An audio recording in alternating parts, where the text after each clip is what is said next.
हम मीनू झा प्रणाम करै छी समस्त मिथिलावासीके। एकटा कोबरके गीत लऽ कऽ उपस्थित छी अपन माताजीके संग। धन्यवाद। जय मिथिला, जय मैथिली।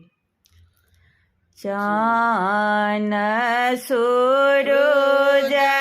सन इहो नव कोबर, चान सूरज सन इहो नव कोबर,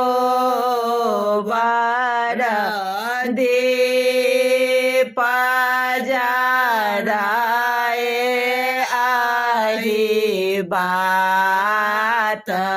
सखी है, दीप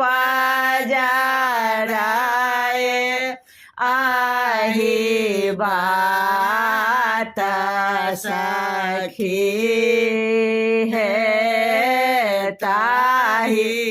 कुंवर सुता गेला रामचंद्र दुल्हा,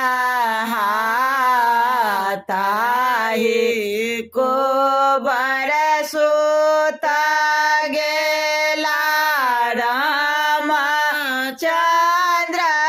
दुल्हा, सिया सुहाबे सुतल छलिकात सखी है, सिया सुहाबे सुतल छथि कात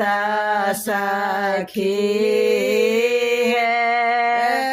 ओठ बाजे गेलखिन छोट की हो जिया, ओठ बाजे गेलखिन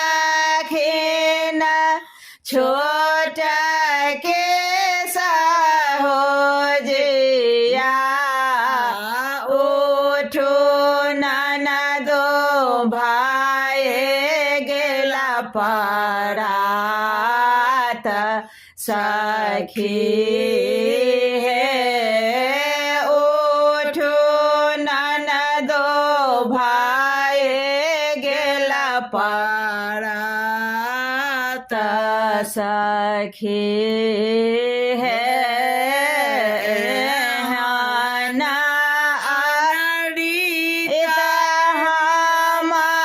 काता हो न देखला हूँ नान रे, हम काता हो न देखला हूँ, दुल्हा सुतला छथि कात सखी है, सेहन आमारो खातो है भेला नाना दोसिया, केहन आमारो खातो है भेला नाना दोसिया, दुल्हिन के बौसलो न भेल सखी है, दुल्हिन के बौसलो न भेल सखी है, जुगा जुगा जे बाथो रामचंद्र दुल्हा, सिया के बढ़नो आही बा सखी